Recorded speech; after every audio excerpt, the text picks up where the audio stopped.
പ്രിയപ്പെട്ട വിദ്യാർത്ഥികളെ, കഴിഞ്ഞ ദിവസം നടന്ന BA ഹിസ്റ്ററി വിദ്യാർത്ഥികളുടെ ആൻസിലറി കോഴ്സിൻ്റെ ഇന്ത്യൻ പൊളിറ്റിക്കൽ സിസ്റ്റം ആൻഡ് ഡെമോക്രസിയുടെ ചോദ്യപേപ്പറാണ് നമ്മൾ പരിശോധിക്കുന്നത്. ചോദ്യപേപ്പർ കണ്ട ഉടനെ തന്നെ വളരെ എളുപ്പമുള്ള ചോദ്യമായിട്ടാണ് എനിക്ക് മനസ്സിലായത്. നമ്മുടെ പുസ്തകം വായിച്ച വിദ്യാർത്ഥികൾക്ക് വളരെ എളുപ്പത്തിൽ എഴുതാൻ പറ്റിയ ചോദ്യങ്ങളാണ് ഈ പരീക്ഷയ്ക്കുണ്ടായിട്ടുള്ളത്. ഏതൊരു പരീക്ഷയുടെയും വളരെ പ്രധാനപ്പെട്ട ഒരു ഭാഗം എന്ന് പറയുന്നത് എസ്എ ടൈപ്പ് ക്വസ്റ്റ്യൻസാണ്. എസ്എ ടൈപ്പ് ക്വസ്റ്റ്യൻസാണ് നമ്മുടെ പരീക്ഷയുടെ ഗതിയെപ്പോലും നിർണ്ണയിക്കുന്നത്. അതുകൊണ്ട് തന്നെ നമ്മൾ ആദ്യമായിട്ട് പരിശോധിക്കുന്നത് എസ്എ ടൈപ്പ് ക്വസ്റ്റ്യൻസാണ്. നമുക്ക് ഓരോ ചോദ്യവും പരിശോധിക്കാം. ആദ്യം നമ്മൾ പറഞ്ഞ പോലെ എസ്എ ടൈപ്പ് ക്വസ്റ്റ്യനാണ് ആദ്യമായിട്ട് പരിശോധിക്കുന്നത്. സെക്ഷൻ ഡിയിൽ 4 ചോദ്യങ്ങളിൽ 2 എഴുതിയാൽ മതി. 4 ചോദ്യവും വളരെ എളുപ്പമുള്ള ചോദ്യമാണ്.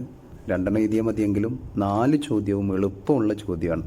ഓരോന്നോരോന്നായിട്ട് പറയാം. ഫസ്റ്റ് വന്ന ചോദ്യം, explain the role, structure and function of supreme court in India. ഇന്ത്യയിലെ സുപ്രീം കോടതിയുടെ ഘടന, പ്രവർത്തനങ്ങൾ, അതിൻ്റെ പങ്ക് എന്നിവ വിശദീകരിക്കുക എന്നതാണ് ആദ്യത്തെ ചോദ്യം. വളരെ വിശദമായി എഴുതാൻ പറ്റിയ ചോദ്യമാണ്. നമ്മുടെ പുസ്തകത്തിൽ അധ്യായം 11 ഇന്ത്യൻ നീതിന്യായ വ്യവസ്ഥയെക്കുറിച്ച്, അതിൽ സുപ്രീം കോടതിയെക്കുറിച്ച്, സുപ്രീം കോടതിയുടെ ഘടനയെക്കുറിച്ച്, സുപ്രീം കോടതിയുടെ പ്രവർത്തനങ്ങളെയും അധികാരങ്ങളെക്കുറിച്ചൊക്കെ വളരെ വിശദമായി തന്നെ നമ്മൾ പറയുന്നുണ്ട്. അത് നിങ്ങൾ നോക്കിയാൽ നിങ്ങൾക്ക് വളരെ നല്ല രീതിയിൽ ഒരു നല്ല എസ്സേ ആയിട്ട് അത് എഴുതാൻ സാധിക്കും.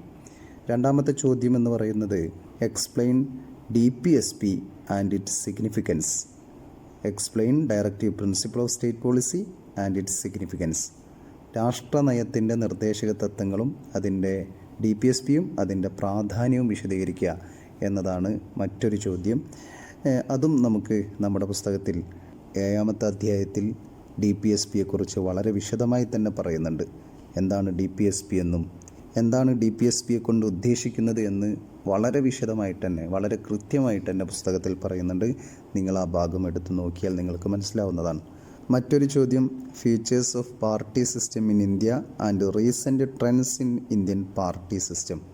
ഇന്ത്യയിലെ പാർട്ടി സംവിധാനത്തിൻ്റെ സവിശേഷതകളും പാർട്ടി സംവിധാനത്തിലെ സമീപകാല ട്രെൻഡുകളും പ്രവണതകളും ആണ് ചോദിക്കുന്നത്. നമ്മുടെ പുസ്തകത്തിൽ ഇന്ത്യൻ പാർട്ടി സംവിധാനം, സവിശേഷതകളും പ്രവണതകളും എന്ന് പറഞ്ഞിട്ട് വളരെ കൃത്യമായിട്ട് തന്നെ കൊടുത്തിട്ടുണ്ട്. നിങ്ങളത് വായിച്ചാൽ നിങ്ങൾക്ക് കൃത്യമായിട്ട് എഴുതാൻ സാധിക്കും. മറ്റൊരു ചോദ്യം, analyse the important of fundamental right in India. ഇന്ത്യയിലെ മൗലികാവകാശങ്ങളുടെ പ്രാധാന്യം വിശകലനം ചെയ്യുക എന്നതാണ്. ഇത് എന്തായാലും ചോദ്യം വരുമെന്ന് നമുക്ക് ഉറപ്പുള്ളൊരു ചോദ്യമായിരുന്നു. മൗലികാവകാശവുമായി ബന്ധപ്പെട്ട് എസ്എ ചോദ്യമായതുകൊണ്ട് മൗലികാവകാശത്തെക്കുറിച്ച് എഴുതണം. അതിനുശേഷം അതിൻ്റെ പ്രാധാന്യത്തെക്കുറിച്ചും എഴുതണം.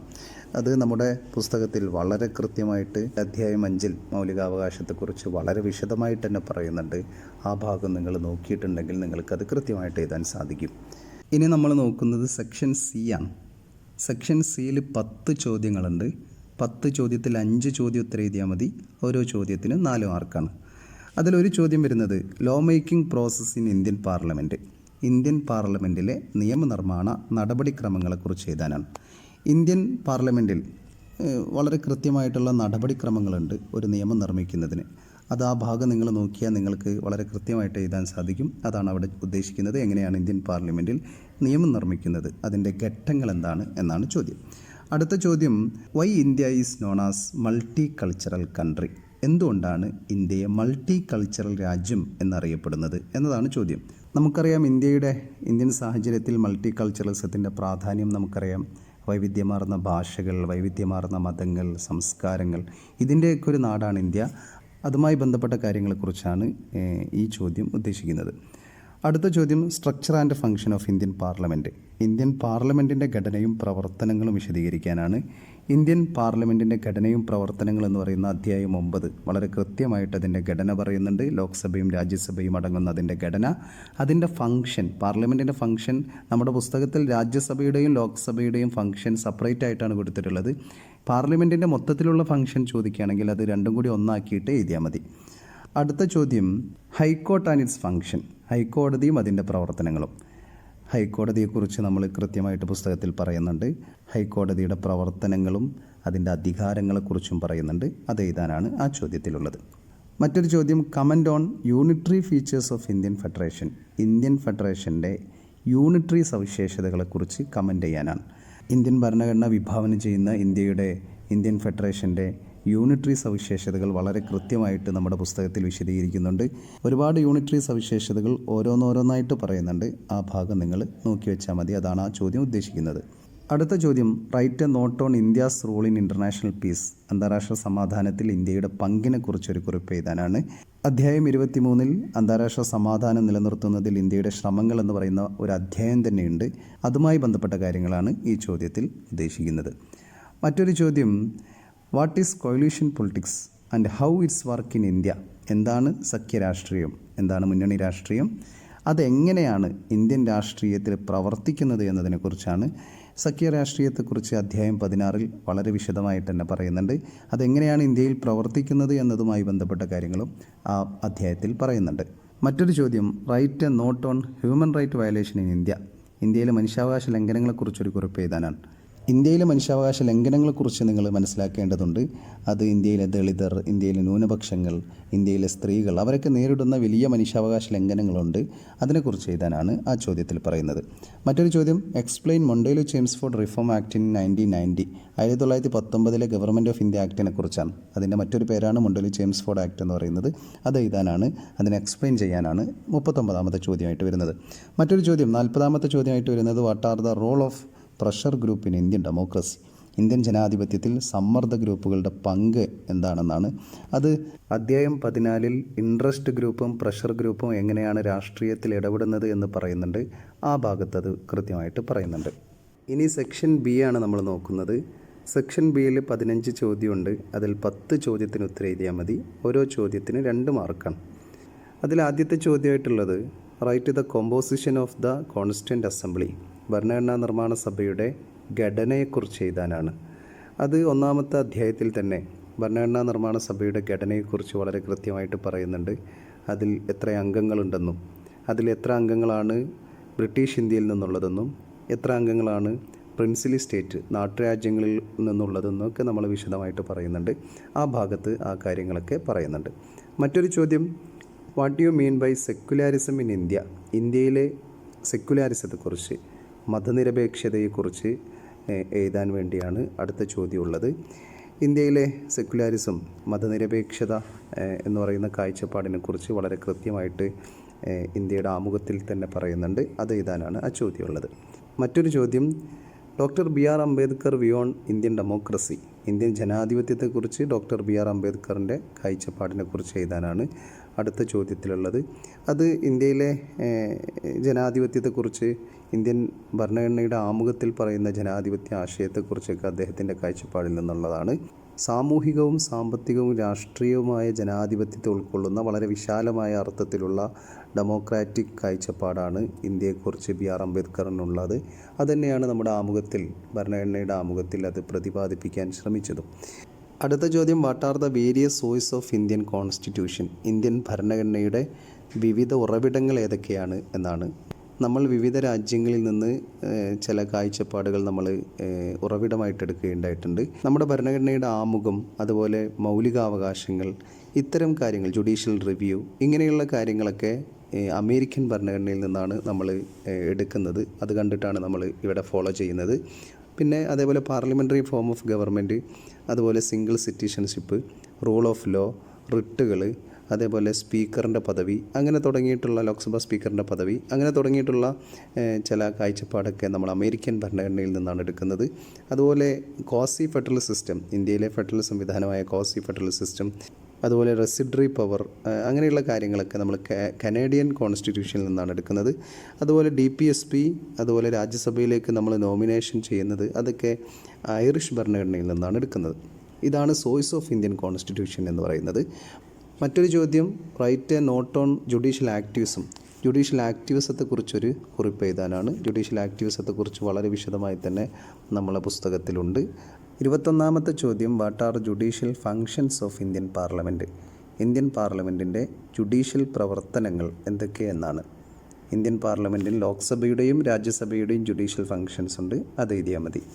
മറ്റൊരു ചോദ്യം, write a note on vote of non confidence, അവിശ്വാസ പ്രമേയത്തിൽ വോട്ടുമായി ബന്ധപ്പെട്ട കാര്യങ്ങളെക്കുറിച്ച് എഴുതാനാണ്. അത് അവിശ്വാസ പ്രമേയം എന്ന് പറയുന്ന ഭാഗത്ത് വളരെ കൃത്യമായിട്ടുണ്ട്. അത് വായിച്ചു പോയവർക്ക് കൃത്യമായിട്ട് അത് ഉത്തരം എഴുതാൻ സാധിക്കും. മറ്റൊരു ചോദ്യം, വാട്ട് ഈസ് PIL?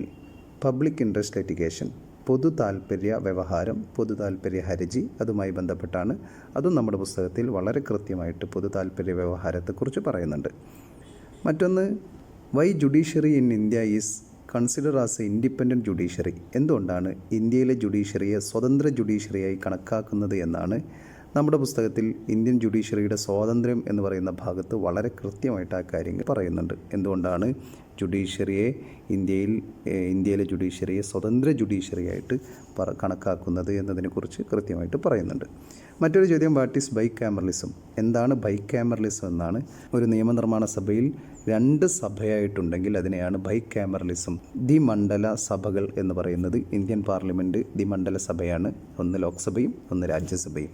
അതിനെയാണ് ബൈക്യാമറൽ എന്ന് പറയുന്നത്. മറ്റൊരു ചോദ്യം, what you mean by climate change? കാലാവസ്ഥാ വ്യതിയാനം എന്നതുകൊണ്ട് നിങ്ങൾ എന്താണ് ഉദ്ദേശിക്കുന്നത് എന്നാണ്. കാലാവസ്ഥാ വ്യതിയാനവുമായി ബന്ധപ്പെട്ട അധ്യായം 24 ആഗോള പരിസ്ഥിതിയോടുള്ള ഇന്ത്യയുടെ പ്രതിബദ്ധത എന്ന് പറയുന്ന ഭാഗത്ത് അതുമായി ബന്ധപ്പെട്ട കാര്യങ്ങൾ പറയുന്നുണ്ട്. എന്താണ് ക്ലൈമറ്റ് ചേഞ്ച് എന്നുകൂടി നമ്മളതിൽ മനസ്സിലാക്കി വെക്കണം. മറ്റൊരു ചോദ്യം, write any 2 examples of India's role in UN peacekeeping missions? UN സമാധാന ദൗത്യങ്ങളിൽ ഇന്ത്യയുടെ പങ്കിൻ്റെ ഏതെങ്കിലും 2 ഉദാഹരണം എഴുതാൻ വേണ്ടിയാണ് ചോദിക്കുന്നത്. ഇന്ത്യയും ഐക്യരാഷ്ട്രസഭയും എന്ന് പറയുന്ന ഭാഗത്ത് ഇന്ത്യ ആഗോള സമാധാനം പരിപാലിക്കുന്നതിന് ഐക്യരാഷ്ട്രസഭയോടൊപ്പം ഇന്ത്യയും ശക്തമായി പ്രവർത്തിച്ചിട്ടുണ്ട് എന്ന് പറയുന്നുണ്ട്. മാത്രമല്ല അതിൻ്റെ സമാധാന ശ്രമങ്ങളിൽ ഇന്ത്യ പലപ്പോഴും പിന്തുണ പ്രഖ്യാപിച്ചിട്ടുണ്ട്. ഇപ്പോൾ അതിൻ്റെ ഉദാഹരണമായിട്ട് പറയുകയാണെങ്കിൽ united national operation in Congo 1960 കോങ്കോയുടെ ആ മിഷനിൽ ഇന്ത്യ ഉണ്ടായിരുന്നു. അതേപോലെ സൈപ്രസിൽ 1964 united nation peace keeping force in Cyprus, അതിലും ഇന്ത്യ ഉണ്ടായിട്ടുണ്ട്. അതുപോലെ കോങ്കോയിൽ 1999 ആ ഒരു മിഷനിലും, united nation mission in democratic republic of Congo 1999, അതിലും ഇന്ത്യ പങ്കെടുത്തിട്ടുണ്ട്. അതൊക്കെയാണ് അതിൻ്റെ എക്സാമ്പിൾ എന്ന് പറയുന്നത്. മറ്റൊരു ചോദ്യം, what is the composition of Rajya Sabha? രാജ്യസഭയുടെ ഘടനയെക്കുറിച്ചാണ് ചോദിക്കുന്നത്. അത് രാജ്യസഭയുമായി ബന്ധപ്പെട്ട ഭാഗത്ത് വളരെ കൃത്യമായിട്ട് പറയുന്നുണ്ട്. രാജ്യസഭയുടെ അംഗങ്ങൾ അതിലെത്രയാളാണ് തിരഞ്ഞെടുക്കപ്പെടുന്നത്, എത്ര പേരാണ് പ്രസിഡന്റ് നോമിനേറ്റ് ചെയ്യുന്നത്, സംസ്ഥാനങ്ങളിൽ നിന്നും അതുപോലെ കേന്ദ്രഭരണ പ്രദേശങ്ങളിൽ നിന്നും എത്ര ആളുകളാണ് വരുന്നത്, അതുമായി ബന്ധപ്പെട്ട കാര്യങ്ങളൊക്കെ രാജ്യസഭയുടെ ഭാഗത്ത് പറയുന്നുണ്ട്. അതുമായി ബന്ധപ്പെട്ട കാര്യങ്ങളാണ് അവിടെ ചോദിക്കുന്നത്. മറ്റൊരു ചോദ്യം, what are the condition for recognition as A state party? സംസ്ഥാന പാർട്ടിയായി അംഗീകരിക്കുന്നതിനുള്ള വ്യവസ്ഥകൾ എന്തൊക്കെയെന്നാണ് ചോദിക്കുന്നത്. ഒരു പാർട്ടിയെ സംസ്ഥാന പാർട്ടിയായിട്ട് പ്രഖ്യാപിക്കുന്നത് അത് കേന്ദ്ര തെരഞ്ഞെടുപ്പ് കമ്മീഷനാണ്. അതിന് പല വ്യവസ്ഥയുണ്ട്. പ്രധാനമായിട്ടുമുള്ള വ്യവസ്ഥകൾ എന്ന് പറയുന്നത്, ഒന്ന്, ബന്ധപ്പെട്ട സംസ്ഥാനത്തിൻ്റെ നിയമസഭയിലേക്കുള്ള പൊതു തെരഞ്ഞെടുപ്പിൽ സംസ്ഥാനത്ത് പോൾ ചെയ്ത വോട്ടുകളുടെ 6% ലഭിക്കുക. കൂടാതെ നിയമസഭയിൽ 2 സീറ്റുകൾ നേടുക എന്നതാണ് ഒരു വ്യവസ്ഥ എന്ന് പറയുന്നത്. മറ്റൊരു വ്യവസ്ഥ എന്ന് പറയുന്നത്, ലോക്സഭയിലേക്കുള്ള പൊതു തെരഞ്ഞെടുപ്പിൽ ബന്ധപ്പെട്ട സംസ്ഥാനത്ത് പോൾ ചെയ്ത വോട്ടുകളുടെ 6% വോട്ട് നേടുക. കൂടാതെ ബന്ധപ്പെട്ട സംസ്ഥാനത്ത് നിന്ന് ലോക്സഭയിലേക്ക് ഒരു സീറ്റും നേടുകയും ചെയ്യുക. മറ്റൊന്നെന്ന് പറയുന്നത്, ബന്ധപ്പെട്ട സംസ്ഥാനത്തിൻ്റെ നിയമസഭയിലേക്കുള്ള പൊതു തെരഞ്ഞെടുപ്പിൽ 3% വോട്ടും 3 സീറ്റുകളും നേടുക എന്നതാണ്. മറ്റൊരു കണ്ടീഷൻ എന്ന് പറയുന്നത്, സംസ്ഥാനത്ത് നിന്ന് ലോക്സഭയിലേക്കോ സംസ്ഥാന നിയമസഭയിലേക്കോ ഒരു പൊതു തെരഞ്ഞെടുപ്പിൽ സംസ്ഥാനത്ത് പോൾ ചെയ്ത മൊത്തം വോട്ടുകളുടെ 8% നേടുക എന്നതാണ്. ഇതൊക്കെയാണ് കണ്ടീഷൻ എന്ന് പറയുന്നത്. ഒരു പാർട്ടി അതത് സംസ്ഥാനത്ത് സംസ്ഥാന പാർട്ടിയായി പ്രഖ്യാപിക്കണമെങ്കിൽ ഈ കണ്ടീഷനുകൾ ആണ് കേന്ദ്ര തിരഞ്ഞെടുപ്പ് കമ്മീഷൻ മുന്നോട്ട് വെക്കുന്നത്. ഇതോടൊപ്പം ഒരു ചോദ്യം കൂടി ഞാൻ പറയുന്നു, എങ്ങനെയാണ് ഒരു പാർട്ടിയെ ദേശീയ പാർട്ടിയായിട്ട് കണക്കാക്കുന്നത് എന്നുള്ളതാണ്. അപ്പോൾ ഒരു പാർട്ടി ദേശീയ പാർട്ടിയായി കണക്കാക്കുന്നതും ഇലക്ഷൻ കമ്മീഷൻ ഓഫ് ഇന്ത്യയാണ്. 2 പ്രധാനപ്പെട്ട ക്രൈറ്റീരിയയാണ് ഇതിലുള്ളത്. ഒന്ന്, 3 സംസ്ഥാനങ്ങളിൽ നിന്നായിട്ട് 11 സീറ്റ് ലോക്സഭയിലേക്ക് നേടുക എന്നുള്ളതാണ് ഒന്നാമത്തെ കണ്ടീഷൻ എന്ന് പറയുന്നത്. രണ്ടാമത്തെ കണ്ടീഷൻ എന്ന് പറയുന്നത് 4 സംസ്ഥാനങ്ങളിൽ സംസ്ഥാന പദവി കിട്ടണമെങ്കിൽ എന്തൊക്കെയാണ് എന്ന് നമ്മൾ നേരത്തെ പറഞ്ഞു. അങ്ങനെ 4 സംസ്ഥാനങ്ങളിൽ ആ പദവിയുള്ള ഒരു പാർട്ടിക്ക് ഇത്ര നിശ്ചിത ശതമാനം അങ്ങനെ വോട്ടുണ്ടായാൽ മതി. 4 സംസ്ഥാനങ്ങളിലായിട്ട് നിശ്ചിത ശതമാനം വോട്ടുണ്ടായാൽ മതി. അങ്ങനെയുള്ള പാർട്ടിക്കും ദേശീയ പാർട്ടിയായിട്ടും അംഗീകരിക്കും. ഇത്രയുമാണ് ദേശീയ പാർട്ടിയായിട്ട് അംഗീകരിക്കുന്ന ഘടകങ്ങളെന്ന് പറയുന്നത്. നിലവിൽ 6 പാർട്ടികളാണ് ദേശീയ പാർട്ടിയായിട്ട് ഇന്ത്യയിൽ ഇപ്പോൾ ഉള്ളത്. ഒന്ന് കോൺഗ്രസ്, മറ്റൊന്ന് BJP, മറ്റൊന്ന് ആം ആദ്മി പാർട്ടി, മറ്റൊന്ന് ബഹുജൻ സമാജ് പാർട്ടി, മറ്റൊന്ന് CPIM, മറ്റൊന്ന് നാഷണൽ പീപ്പിൾസ് പാർട്ടി. ഇങ്ങനെ 6 പാർട്ടിയാണ് നിലവിൽ ദേശീയ പദവിയുള്ള നാഷണൽ പാർട്ടി എന്ന് പറയുന്നത്. അടുത്ത ചോദ്യം വരുന്നത് write a brief note on Indian independent act 1947. 1947 Indian independent ആക്ടിനെ കുറിച്ച് കുറിപ്പ് എഴുതാനാണ്. അതും നമ്മുടെ പുസ്തകത്തിൽ വളരെ കൃത്യമായിട്ട് പറയുന്നുണ്ട്. ഇത്രയുമാണ് സെക്ഷൻ ബിയിൽ വന്ന ചോദ്യങ്ങൾ. ഇനി സെക്ഷൻ എയിൽ വന്ന ചോദ്യങ്ങളാണ്. അത് 1 മാർക്കിൻ്റെ ചോദ്യമാണ്. 15 ചോദ്യമുണ്ട്, 10 എഴുതിയാൽ മതി. അതൊക്കെ വളരെ സിമ്പിളായുള്ള ചോദ്യങ്ങൾ തന്നെയാണ്. ഇതിലെ ഒരുവിധം ചോദ്യങ്ങളൊക്കെ പുസ്തകത്തിൽ നിന്ന് തന്നെ വന്നതാണ്. നിങ്ങൾക്ക് തന്നെ പുസ്തകം വായിച്ചാൽ അത് മനസ്സിലാവുന്നതാണ്. അതിൽ ചില ചോദ്യങ്ങളാണ് പുറത്തുനിന്ന് വന്നത്. സ്വാഭാവികമായിട്ടും ഈ 1 മാർക്കിൻ്റെ ചോദ്യത്തിൽ പലതും പുറത്തുനിന്നൊക്കെ വരും. നിങ്ങൾ ഗൂഗിൾ ചെയ്ത് നോക്കിയാൽ തന്നെ നിങ്ങൾക്ക് അതിൻ്റെ ഉത്തരം കിട്ടും. വളരെ എളുപ്പമുള്ള ചോദ്യങ്ങൾ തന്നെയാണ്. ഇത്രയുമാണ് BA ഹിസ്റ്ററിക്കാർക്ക് വന്ന ആൻസിലറി കോഴ്സിൻ്റെ ചോദ്യങ്ങളെന്ന് പറയുന്നത്. Okay, thank you.